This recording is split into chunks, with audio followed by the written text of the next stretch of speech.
Welcome back, guys. As you know that we are reading this book Rich Dad Poor Dad, and till now we have seen that how author and his friend Mike, they are both going to meet Mike's dad as suggested by author's dad. So as we can see here, the lessons begin as they were supposed to meet. So let us read and gain some insightful reading from this wonderful book. Let us start reading. The lessons begin. Mike and I met with his dad that morning at 8 o'clock. He was already busy, having been at work for more than an hour. His construction supervisor was just leaving in his pack-up truck as I walked up to his simple, small and tidy home. Mike met me at the door. "Dad's on the phone," and he said to wait on the back porch. Mike said as he opened the door. The old wooden floor creaked as I stepped across the threshold of the aging house. There was a cheap mat just inside the door. The mat was there to hide the years of wear from countless footsteps that the floor had supported. Although clean, it needed to be replaced. I felt claustrophobic as I entered the narrow living room that was filled with old, musty, overstuffed furniture that today would be collector's items. Sitting on the couch were two women, both a little older than my mom.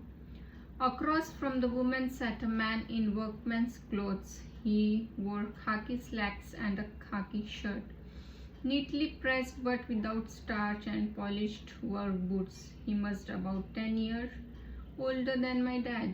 They smiled as Mike and I walked past them towards the back porch. I smiled back shyly. "Who are those people?" I asked. "Oh, they work for my dad. The older man runs his warehouses and the women are the managers of the restaurants. And as you arrived, you saw the construction supervisor who is working on a road project about 50 miles from here. His other supervisor who is building a track of houses left before you got here. Does this go on all the time?" I asked. "Not always, but quite often," said Mike, smiling as he pulled up a chair to sit down next to me. "I asked my dad if he would teach us to make money." Mike said, "Oh, and what did he say to that?" I asked with cautious curiosity. "Well, he had a funny look on his face at first, and then he said he would make us an offer." "Oh," I said, rocking my chair back against the wall. I sat there perched on two rear legs of the chair. Mike did the same thing. "Do you know what the offer is?" I asked. "No, but we'll soon find out." Suddenly, Mike's dad burst through the rickety screen door and onto the porch. Mike and I jumped to our feet, not out of respect, but because we were startled. "Ready, boys?" he asked as he pulled up a chair to sit down with us. We nodded our heads as we pulled our chairs away from the wall to sit in front of him. He was a big man, about 6 feet tall and 200 pounds. My dad was taller, about the same weight, and 5 years older than Mike's dad. They sort of looked like, though not of the same ethnic makeup. Maybe their energy was similar. "Mike says you want to learn to make money. Is that correct, Robert?" I nodded my head quickly, but with a little trepidation. He had a lot of power behind his words and smile. "Okay, here's my offer. I'll teach you, but I won't do it classroom style. You work for me, I'll teach you. You don't work for me, I won't teach you. I can teach you faster if you work, and I'm wasting my time if you just want to sit and listen like you do in school. That's my offer. Take it or leave it." May I ask a question first?" I asked. "No, take it or leave it. I've got too much work to do to waste my time. If you can't make up your mind decisively, then you'll never learn to make money anyway. Opportunities come and go. Being able to know when to make quick decisions is as important skill. You have the opportunity that you asked for. School is beginning or it's over in 10 seconds, Mike's dad said with a teasing smile. Take it, I said. Take it, said Mike. Good, said Mike's dad. Mrs. Martin will be by in 10 minutes. After I'm through with her, you'll ride with her to my suprit and you can begin working.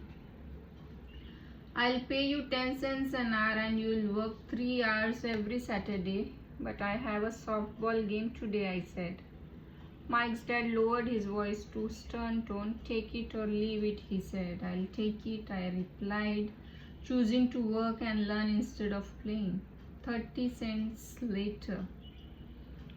By 9 a.m. that day, Mike and I were working for Mrs. Martin. She was a kind and patient woman. She always had said that Mike and I reminded her of her 2 grown sons. Although kind, she believed in hard work and kept us moving. We spent 3 hours taking canned goods off the shelves, busting each can with a feather duster to get the dust off, and then restacking them neatly. It was excruciatingly boring work. Mike's dad, whom I call my rich dad, owned 9 of these little suprits, each with a large parking lot. They were the early version of the 7-Eleven convenience stores, little neighborhood grocery stores where people bought items such as milk, bread, butter, and cigarettes. The problem was that this was Hawaii before air conditioning was widely used, and the stores could not close their doors because of the heat. On 2 sides of the store, the door had to be wide open to the road and parking lot. Every time a car drove by or pulled into the parking lot, dust would swirl and settle in the store. We knew we had a job as long as there was no air conditioning. For 3 weeks, Mike and I reported to Mrs. Martin and worked our 3 hours. By noon, our work was over. She dropped 3 little dimes in each of our hands. Now, even at the age of 9 in the mid-1950s, 30 cents was not too exciting. Comic books cost 10 cents back then, so I usually spent my money on comic books and went home.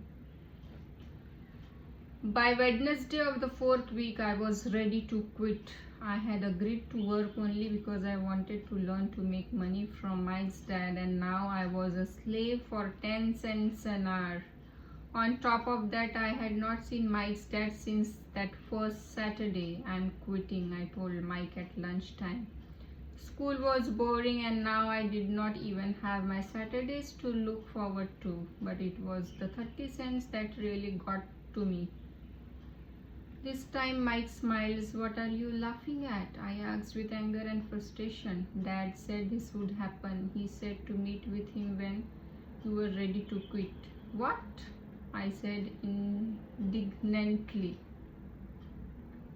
He's been waiting for me to get fed up. Sort of, Mike said. That's kind of different. He doesn't teach like your dad. Your mom and dad lecture a lot. My dad is quiet and a man of few words.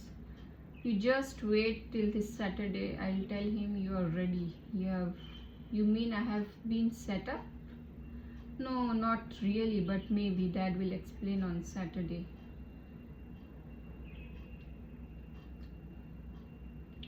So guys, let us stop here for today. And as you can see here, this portion, waiting in line on Saturday. Till now we have read that how Mike and author, that is Robert, both started working for Mike's dad. Eventually Mike's dad offered them job and agreed to teach him during the job with a few cents per hour, like that. So author, that is Robert, was quite not convinced. It was not motivating enough, the penny he was getting, and already fed up, as we have read now, with the job, and he was not learning how to make money and almost going to quit. After listening this, Mike said that dad was telling me that this will happen, and when he will do that, tell him that I'll meet him next Saturday. So it's really interesting to see what happens and what lessons Mike's dad tell to both of them when they have already made their mind to quit this job. So stay tuned till then. See you soon in the next session of this book called Rich Dad, Poor Dad. Thank you.